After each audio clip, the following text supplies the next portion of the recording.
Hi, my name's Rich Aitken. I'm the production director of a company called Nimrod. Most people know as Nimrod Productions.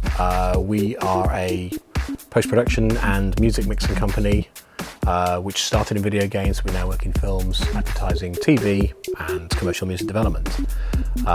We were based in Oxford for 14 years and we've recently moved to this amazing Roger Darcy designed room in northwest London. I've been working in games since the early 90s, but in audio for games since 95, 96. And music specifically has changed quite a lot in games. We've had we were fighting for small resources back in 95, 96, 97, where we were given 2 or 3 minutes of recorded wave audio to work with. And now we're given quite sort of large budgets and we're getting a big understanding by clients, and the producers of the game are thinking very three-dimensionally in terms of what audio brings to their product. But I do think that in the early days it was very much we were given second consideration by the overall game production people, even though they really wanted to have great music. But things have changed. We've now got, we're working in Abbey Road with full orchestra, or we're working with great bands like the Yeah Yeah Yeahs or someone like that, or we're working with really cool pop artists, or we're working with really excellent composers from different media. I've been working with a guy called Rob Manning recently who's done a lot of TV work. We've now pulled him into games because he's just got something unique to say. Some of the more recent titles we worked on would be Second Son for SCEA, Clumsy Ninja, which is for Natural Motion, which is a little sort of iPad game, brilliant iPad game. Last year we won a Massa Award for The Secret World, which is a big online MMO game. And we've worked on Bioshock. And of course the big one we're known for is the Driver franchise, which I think has pretty much ended now, but it was ongoing for nearly 10 years. I use Sonnox plugins in a variety of ways. I use them usually for clean problem solving, or sometimes very creatively. And I can show you that right now. This is a track I mixed for a band called Candy Says, a brilliant band from Oxford who've just done a really, really cool album, kind of quite sort of electronic folk, bizarrely.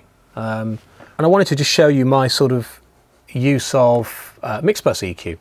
I'm doing the classic thing that I used to do with a GML EQ years ago, which is I used to have a 40 Hz or 80 Hz boost at the bottom and a 16K shelf at the top, sometimes an 8K bell curve.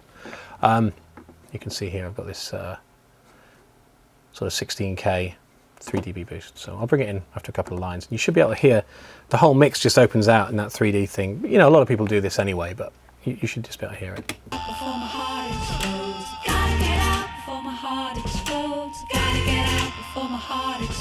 You can hear that the definition on the vocal and the keyboards and things and the strings on the guitar just really come up. So there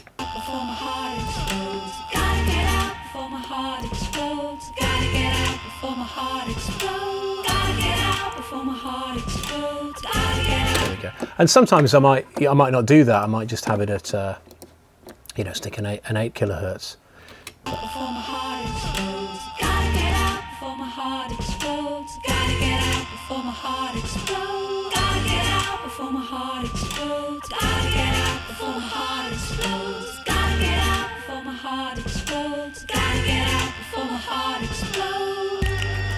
So yeah, sometimes do it with that, but mostly just tend to stick with, especially when I'm doing sort of band stuff, I stick with this sort of 16K thing, because it's what I used to always do on a desk. I don't use a desk now. I do sometimes use it in cutting as well. It's quite a good problem-solving EQ, especially with the interface like that, just to get things sorted out if there's problems in the upper mids. But usually I like to use on the whole overall bus, it's just this 16K lift, which I really quite like. And it just sounds clean. I don't want to, at that stage, I don't want harmonic enhancement or dirt or filth. I'm trying to make a clean path. I'll make those other decisions on a track by track or busing basis, but on this mix bus thing, that's kind of what I like to do. The other thing, in this track there's a clap thing going on.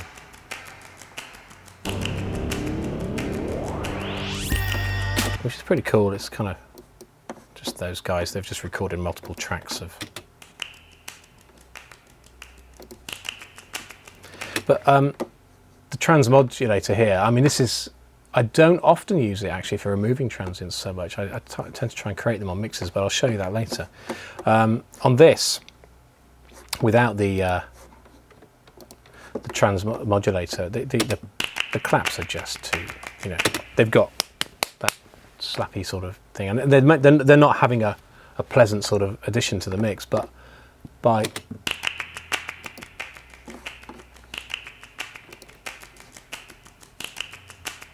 it's just got a nice little effect in the track. And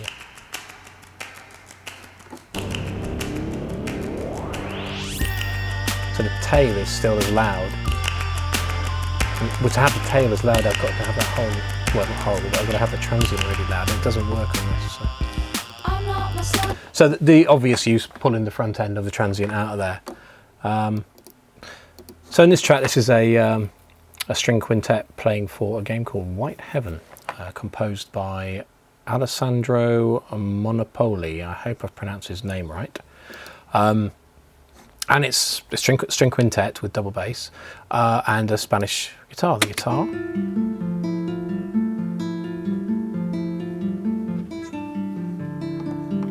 very nicely played by Alessandro himself. I'm using transmodulator on that again, and this was a problem. This is a severe problem solving. Alessandro plays quite hard, as you're going to hear when I. That's very like that. So I actually just use this as a problem solver, really. Soften those edges quite significantly, which allows the strings to cut through, because we've got in this particular track, and in fact in most of the tracks, they're playing in the same range. The violins and violas are playing in the same range as the guitar.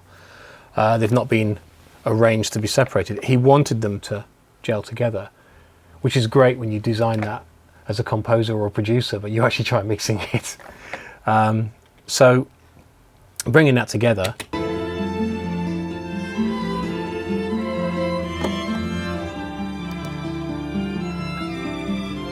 see, the guitar is now interfering too much, but they feel far more blended. So this one tool under this mix really allowed me to have the guitar still quite prominent, so its resonant frequencies were loud and forward, but you didn't get the transients overshooting and diverting your attention away from the rather delicate melodic components in the violins. Really helped, and I'd say that it's the most significant plugin on this mix, really. I've got plenty of other things on buses up there, and I've got plenty of other problem solving and enhancing EQs going on up here. But the transient modulator saved the guitar recording, really, I think. So it's been very important on this particular occasion. So this is some work by Rob Manning, who's an excellent composer, really good at the powerful sort of orchestral stuff. We recorded this in Bratislava. And I want to show you how I've used the transmodulator the other way, which is to increase transient interest in a track. So if I just play this short section here,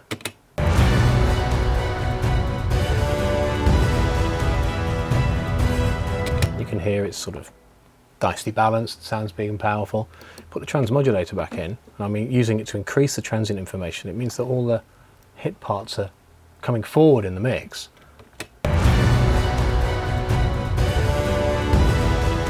Very much more defined, and that for me has been something that's a bit of a game changer in handling mixes and transients, because even then when you have to, I mean, this kind of stuff tends to get flatlined in the post-production phase, it still allows that transient information to cut through the mix. A very dense mix. I mean, this is a pretty dense mix. You know, we've got big string section on this, and we've got lots of other things going on, but the I know it's all down into stems at the moment, but to allow those to cut, the transient piece of information to cut through, actually being able to increase that ratio, I've got it here to 0.27. If we just, let's go too far actually.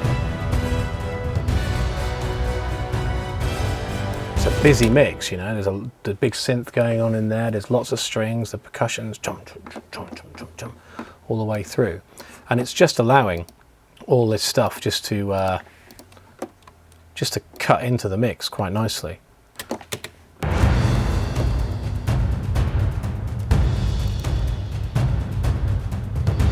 So on its own it sounds quite nice, but you lose.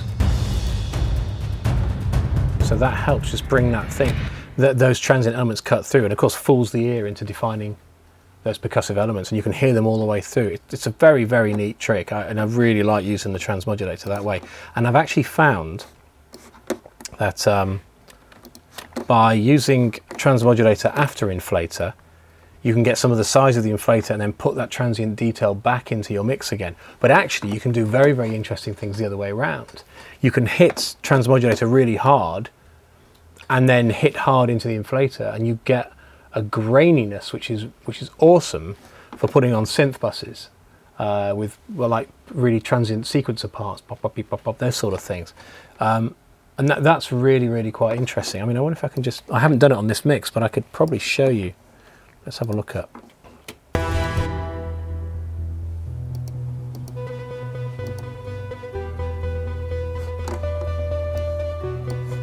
So we've got that there.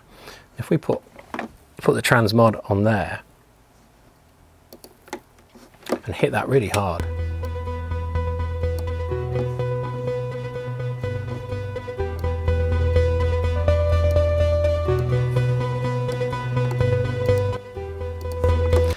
and then put that into inflator, we can do something quite fun, which you're sort of sharpening the transients to then blunt them again, you know. You hear the grungy.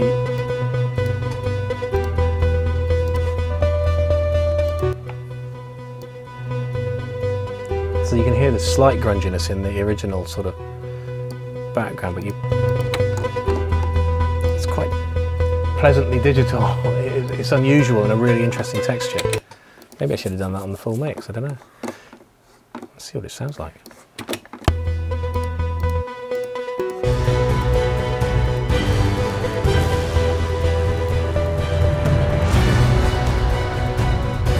Interesting, it's allowing the keyboard, the synth parts to actually cut through. So that's how I sort of use it to, the transmodulator, that's kind of how I use it to bring a definition to a mix, and deliberately slightly undermixing the drums, and then using that to let them present themselves in a denser mix. It's quite an interesting thing to use. Really, really like using that quite a lot. On the percussion, one of my used quite a lot, very standard.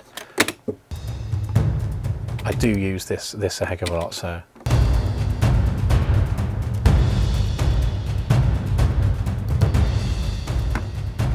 You can hear that. It really does enhance the transient attacks on the drums in a pleasing way. So if I bring that out.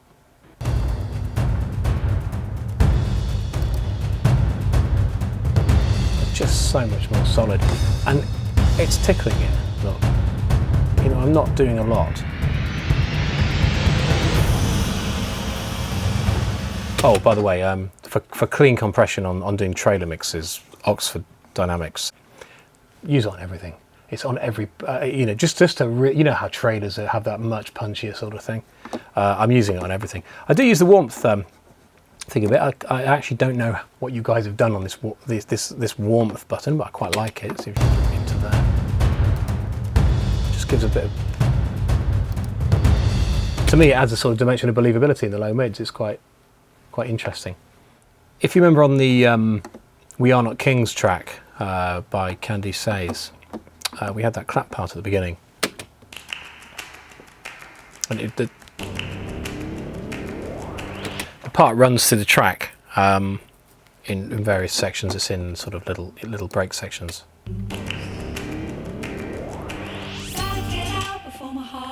You get the idea. One of the things I like to do with a reverb is sort of turn things like that into sort of more room-based sort of things. That sounds like a...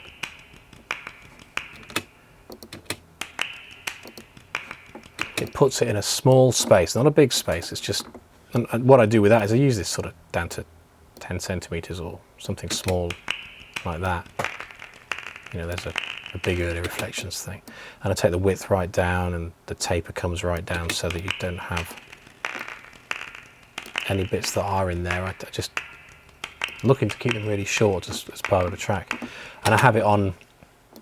It's only early reflection, so there's none of the sort of tail content in there, and I find it's a really easy way to put you as the listener to get something to go back without turning things down. So I can have them quite loud still, and it does model pretty. I think it does it really well, that kind of tail off that as things move away from you. So for me, it's the early reflections in the reverb are one of my more significant 3D tools, and we're always looking for 3D elements in mixes. And I find that this is a simple way to get stuff to feel naturally, 2 meters further back without being overtly reverberant. As it happens on this example, I've then sent them to a plate reverb, but that's more for a sonic effect than actual positioning. I want these to sound like they're behind the vocalist, but not behind the drums or the guitar. So they sort of, it does a really nice little trick, and I use it quite a lot. For me, when you're working in mixing of any kind of score or any audio, you tend to need a couple of flavors. You need maybe some dirt flavors, some grunge, some size flavors. For me, what Sonnox brings is a set of clean tools and problem-solving tools that I use on practically every mix. So that sense of providing a clean space and a clean set of tools is exactly what I turn to Sonnox for every single time.